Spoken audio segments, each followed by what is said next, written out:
అందరికీ నమస్కారం. నా పేరు అర్చన. ఈరోజు కథ 'నా గుండె చప్పుడు నువ్వే' part 67. Next day morning Anju నిద్రలేచి ఇల్లుని క్లీన్ చేసి ఇంట్లో పనులు చకచకా కంప్లీట్ చేసుకొని పాప బాతింగ్‌కి, వాష్‌రూమ్‌కి వెళ్తుంది. అంతలో రాజు వచ్చి పిన్ని అంటూ పిలుస్తూ ఉంటాడు. హా రాజు అంటూ లక్ష్మి ఇంట్లో నుండి బయటకు వస్తుంది. అంజు ఏం చేస్తుంది? ఏం లేదు నాన్న. ఎందుకు? ఏమైనా పనుందా?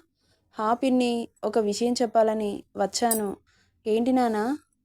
ఊర్లో కొత్తగా వచ్చిన హర్షబాబు ఉన్నాడు కదా! ఆయన మన ఊరి కోసం హాస్పిటల్, స్కూల్ కట్టియడానికి ఈరోజు భూమి పూజ మన ఊరి ఆడబిడ్డ అంజలి చేతుల మీదుగా జరిపించాలని నాన్నగారు కోరుకుంటున్నారు. ఎందుకంటే ఆ అబ్బాయి వచ్చింది అంజలి కోసమే కదా! కోసం వచ్చి మన ఊరికి మంచి చేస్తుండు. అందుకే నాన్నగారి కోరిక మేరకు అంజలితో భూమి పూజ చేయిద్దామని, ఆ విషయం అంజలితో మాట్లాడదామని పిలిపించమన్నారు. అందుకే తన కోసమే వచ్చాను అంటాడు. ఆ మాట వినగానే లక్ష్మికి చెప్పలేని ఆనందం. నా బిడ్డ కోసం ఏ తల్లి కన్న బిడ్డో ఈ ఊరికి మంచి చేయడానికి వచ్చాడు. అంజలి నా కూతురు, నన్ను కన్న కూతుర్లా చూసుకుంటూ తన ద్వారా ఈ ఊరిని కూడా కాపాడుతుంది.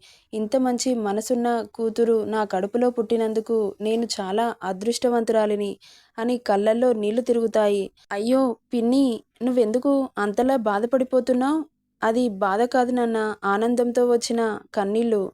బిడ్డ వల్ల ఎవరికి ఏనాడు ఏ కష్టము గాని, నష్టము గాని కలగలేదు. ఇప్పుడున్న కాలంలో ఆడపిల్లలైనా, మగపిల్లలైనా ప్రేమ అని ముసుగు తగిలించుకొని తల్లిదండ్రులను నిర్దాక్షిణ్యంగా ఒంటరి వాళ్ళని చేసేసి వాళ్ళ మానాన వాళ్ళు వెళ్ళిపోతున్నారు. కానీ ఇక్కడ నా కూతుర్ని ఓ పెద్దింటి బిడ్డ ఇష్టపడి తన మంచితనం నచ్చి ఇంత దూరం వచ్చి నా బిడ్డ కోసం ఇన్ని మంచి పనులు చేస్తున్నందుకు నాకు చాలా గర్వంగా ఉంది.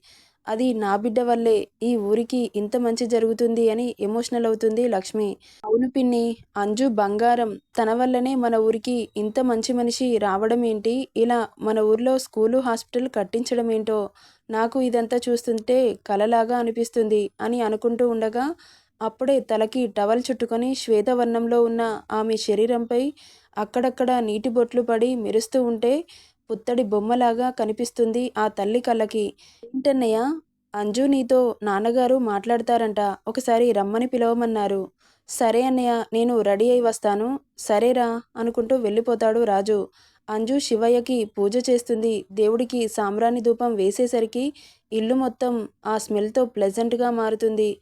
అందరి మైండ్స్ ఆ స్మెల్కి ప్రశాంతంగా మారిపోతుంది. త్వరగా ఆ శివయ్యకి హారతి ఇస్తూ రారా మంగళమందుకోరా హరా వబారంబు నీవే భవానీ వరా కనులార నిను చూడ మనసున్నది, కనులార నిను చూడ మనసున్నది, జీవనమేమో పరికింప క్షణమైనది అని తండ్రికి హారతి ఇచ్చి హారతి పళ్ళెంతో బయటకు వస్తుంది. అందరూ హారతి తీసుకొని దేవుడికి వండిన నైవేద్యం ప్రసాదంగా పెట్టి మళ్ళీ జమీందారు గారు పిలవడంతో పరిగెత్తుకుంటూ వెళ్తుంది పాప. చెప్పండి పెదనాన్న. అది అమ్మ, ఈరోజు మన ఊరికి కొత్తగా వచ్చాడు కదా ఆ బాబు, స్కూలు, హాస్పిటల్ కట్టేయడానికి ఈరోజు మంచి రోజు ఉండడంతో భూమి పూజ చేయించాలని అనుకుంటున్నాం. సరే పెదనాన్న, చేయించండి అంటుంది. మన ఊరి ఆడబిడ్డవు కాబట్టి నీ చేతుల మీదుగా జరిపిస్తే బాగుంటుంది అని అనుకుంటున్నాను తల్లి అని అనగానే, ఊర్లో ఆడపిల్లలు ఉన్నారు కదా, నా చేతుల మీదే ఎందుకు? అలా ఎందుకు అంటావు తల్లి? నీకు గుర్తులేదా? ఏ పొలం పనులు స్టార్ట్ చేసినా ముందుగా నీ చేతుల మీదే జరిపిస్తాం. నీ చేతి మంచిది, ఈ ఊరికి మంచి జరుగుతుంది. అబ్బాయి కూడా నీకోసం వచ్చాడు. మా కోసం హాస్పిటల్, స్కూల్ కట్టియడానికి రెడీ అయ్యాడు. పూజ కూడా నీ చేతుల మీద జరిగితే బాగుంటుంది తల్లి. మేమందరం కోరుకునేది ఒక్కటే అనగానే, సరే పెదనాన్న, నా వల్ల మంచి జరుగుతుంది అంటే తప్పకుండా చేస్తాను అని, ఇక టైం అవుతుంది పదండి అంటూ అక్కడి నుండి బయలుదేరుతారు. పెదనాన్న, ఇవి ఎక్కడ కట్టిస్తున్నారు అని అడుగుతుంది. మన ఊరి చివరన గవర్నమెంట్ భూమి ఉంది కదా అక్కడ అని చెబుతాడు. అక్కడ పర్మిషన్ ఇచ్చారా మరి అని అడుగుతుంది. అవును తల్లి, ఆ బాబు నేను ఇద్దరం కలిసి 2 రోజులు దాని గురించే తిరిగాము. గవర్నమెంట్ నుండి పర్మిషన్ తీసుకొని లీగల్ డాక్యుమెంట్స్ రెడీ చేసుకొని వచ్చాము అనగానే, ఓహో బాబు అందుకేనా 2 డేస్ కనిపించలేదు అనుకుంటుంది పాప. అంతలో ఆ ప్లేస్ రావడంతో పూజారి, ఆ ఊరి పెద్ద మనుషులు ఆల్రెడీ వచ్చి ఉన్నారు. వాళ్ళని దాటుకొని సడన్గా చూపు దూరంగా కనబడుతున్న రాయల్ బ్లూ కలర్ షర్ట్లో లైట్ కలర్ ప్యాంట్లో షర్టు ఎల్బో వరకు స్లీవ్స్ మడిచి హ్యాండ్స్ ప్యాంట్ ప్యాకెట్లో పెట్టుకొని కళ్ళకు గాగుల్స్ పెట్టుకొని స్టైల్గా బ్లూటూత్లో ఫోన్ మాట్లాడుతున్న 6 అడుగుల హాలీవుడ్ హంక్లా ఉన్న బాబుని చూసి రెప్ప వేయడం మరిచింది పాప. నాయనా, దుర్ముహూర్తం వస్తుంది, త్వరగా రండి అని పిలుస్తాడు పంతులు గారు. సరే పంతులు గారు అనుకుంటూ పక్కన ఫోన్లో బిజీగా ఉన్న బాబుని పిలుచుకురమ్మని పంపిస్తాడు జమీందార్ గారు. రాజు హర్ష దగ్గరికి వచ్చి, హర్ష సార్ మిమ్మల్ని రమ్మంటున్నారు అనగానే ఫోన్లో కాల్ బ్యాక్ చెప్పి, అంజలి మీకు ఏమవుతుంది అడుగుతాడు హర్ష. చెల్లి అంటాడు. అయితే నన్ను సార్ అని పిలవకండి, బావా అని పిలవండి అని సింపుల్గా చెప్పి వెళ్ళిపోతాడు. అతను అలా అనగానే సేమ్ రాజు కూడా నోటి మీద వేలేసుకొని షాక్ అవుతాడు. ఇక్కడ బాబు మెరూన్ అండ్ గోల్డ్ కలర్ లంగా ఓని వేసుకొని హెయిర్ని లూజ్గా అల్లుకొని నుదుటిన చిన్నగా స్టిక్కర్ పెట్టి దాని కింద కుంకుమ పెట్టుకొని కళ్ళకి కాటుక పెట్టకపోయినా అంతే నల్లగా వలయంలా ఉన్న కనుబొమ్మలు, కొటారు ముక్కు, దానికి చిన్న ముక్కెర, రౌండ్గా చుట్టుకున్న చిట్టి పెదవులు, కొత్త కాంతి కనిపిస్తుంది ఆమె ముఖం. ఆమెను అలాగే సూటిగా చూస్తూ చిన్నగా ఐవింగ్ చేయగానే తల కిందికేస్తుంది పాప. స్టైల్గా నడుచుకుంటూ వచ్చి నిలబడతాడు బాబు. ఇక అందరూ రావడంతో పూజకు కావలసిన అన్ని సామాగ్రి, దేవుడి ఫోటో, కలశం అన్నీ రెడీ చేసి పెడుతుంది అంజలి. మొదటగా గణపతి పూజతో స్టార్ట్ చేస్తాడు పంతులు గారు. అంజలి చేతుల మీదుగా దేవుడికి కొబ్బరికాయ కొట్టమని చెబుతాడు.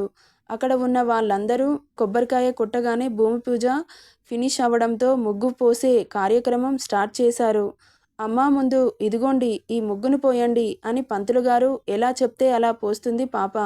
బాబు మీరు కూడా పోయండి అనగానే నెక్స్ట్ హర్ష కూడా పోయడంతో ఇక హాస్పిటల్ శంకుస్థాపన జరుగుతుంది. హాస్పిటల్కి 5 ఎకరాల వైశాల్యంలో కన్స్ట్రక్ట్ చేస్తారు. అలాగే ఆ రోజు మంచి రోజు కావడంతో స్కూల్ కూడా శంకుస్థాపన జరిపిస్తారు. స్కూల్ ఎంత లైన్లో కడుతున్నారు పెదనాన్న అడుగుతుంది అంజలి. ఒక స్కూలే కాదమ్మా, ఇంటర్, డిగ్రీ, పీజీ వరకు కట్టిస్తున్నాడు బాబు. 30 ఎకరాల భూమి అనగానే నోరు బావురు కప్పలా తెరుచుకొని చూస్తుంది పాప.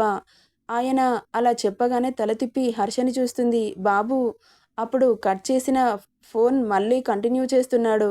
చాలా బిజీగా ఉన్నాడు ఫోన్లో. ఇక స్కూల్, హాస్పిటల్ శంకుస్థాపన అయిపోవడంతో ఊరంతా ఆఫ్టర్నూన్ లంచ్ ఏర్పాట్లు చేయిస్తాడు బాబు. అందరూ భోజనాలు చేసి వెళ్ళిపోతారు.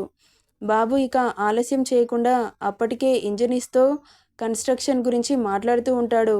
హాస్పిటల్ కట్టేవాళ్ళు హాస్పిటల్ కడతారు, స్కూల్ కట్టేవాళ్ళు స్కూల్ కడతారు. అలా పెద్ద పెద్ద ఇంజనీర్స్ని అప్రోచ్ అయ్యి బాబు కన్స్ట్రక్షన్ స్టార్ట్ చేయిస్తాడు. ఈ రోజులో కంప్లీట్ అవుతుంది. మినిమం 5 months పడుతుంది సార్. Okay done. కానీ కన్స్ట్రక్షన్లో ఎలాంటి ప్రాబ్లం రాకుండా నీట్గా కట్టాలి అనగానే ఓకే సార్, ఎలాంటి ప్రాబ్లం రాకుండా నేను చూసుకుంటాను అంటాడు. ఇక్కడ పాప చాలా రోజుల నుండి బిజీగా ఉంటున్నాడు. ఎప్పుడూ ఏదో ఒక తుంటరి పని చేసే బాబు ఈ మధ్య చాలా బిజీ అయిపోయాడు అనుకుంటూ ఉంటుంది అంజు. ఇక అక్కడ ఏర్పాట్లు అన్నీ ఫినిష్ కావడంతో మెల్లగా ఈవినింగ్ అవుతుంది. ఇద్దరు అక్కడి నుండి వెళ్ళిపోతారు. అంజు కూడా అక్కడ ఉండి చేసేది లేక ఇంటికి వెళ్దామని వస్తుండగా అప్పుడే ఇంజనీర్స్తో మాట్లాడి వస్తున్న బాబు, పాప కనబడడంతో సైడ్ స్మైల్తో వెళ్తున్న పాపని చేయి పట్టి ఆపగానే తల తిప్పి చూస్తుంది అంజు. ఆమెను నడుం పట్టి అలాగే దగ్గరికి లాక్కొని తన మోముపై పడ్డ కురులని చెవి వెనక్కి పెడుతూ తనని స్ట్రెయిట్గా చూస్తూ యువర్ సో సెక్సీ అనగానే ఛీ అని దూరం తోసేస్తుంది. కానీ బాబు పట్టు గట్టిగా పట్టడంతో ఇంచు కూడా కదలడు. చిరాకుగా చూసి నీకు ఎప్పుడు నా శరీరం మాత్రమే కావాలా, మనసుతో పని లేదా అంటుంది. లేదు పాప, చెప్పాను కదా నాకు నీ శరీరం మాత్రమే కావాలి అని. అది లైఫ్ లాంగ్ కావాలి, నా చివరి శ్వాస వరకు. ప్లీజ్ హర్ష, అలా మాట్లాడి నాకు కోపం తెప్పించకు. నువ్వు కోపంగా ఉంటే చాలా బాగుంటావు బేబీ. అది సరే 2 days నేను కనపడకపోయేసరికి చాలా మిస్ అయినట్టున్నావు అంటాడు నాటీ లుక్స్తో. అంత లేదు అంటుంది. ఈ మధ్య నువ్వు ఓవర్ యాక్షన్ ఎక్కువ చేస్తున్నట్లు అనిపించట్లేదా? నేనేం చేయట్లేదు అంటుంది ఫేస్ పక్కకు తిప్పుకొని. తన బుగ్గలు పట్టి ఇటువైపు తిప్పుకొని మరి విండోల నుండి ఎందుకు సైడ్ కొడుతున్నావు? నేను చూడలేదనుకుంటున్నావా? నేను క్యాజువల్గా చూశాను అనగానే తన చేతిలో ఉన్న నడుముని గట్టిగా ఒక నొక్కు నొక్కుతాడు. అబ్బా బండోడా, ఎంత గట్టిగా నొక్కావురా అంటూ చిరుకోపం ప్రదర్శిస్తూ రుద్దుకుంటూ ఉంటుంది. హర్ష సైడ్ స్మైల్తో అబద్ధాలు చెప్పకూడదు చెప్పాను. అయినా పదే పదే చెబుతున్నావు. నా మీద ఇష్టం ఉండి కూడా లేదు అని చెబుతున్నావు. అది ఎందుకో నాకు అనవసరం. బట్ నీకు ఇంకో విషయం చెప్పాలి. మనం ఇక్కడి నుండి వెళ్ళే రోజులు దగ్గర పడ్డాయి. నువ్వు ఒప్పుకున్నా ఒప్పుకోకపోయినా నిన్ను ఎత్తుకెళ్తా. రెడీగా ఉండు అని అనగానే షాక్ అయ్యి కళ్ళు పెద్దవి చేసి నోరు తెరుచుకొని చూస్తూ ఉంటుంది పాప. ఆ లిప్స్ని టక్కున లాక్ చేస్తాడు బాబు. మళ్ళీ సడన్గా జరిగిన పరిణామానికి షాక్ అయ్యి అతని షోల్డర్స్పై కొడుతూ ఉంది.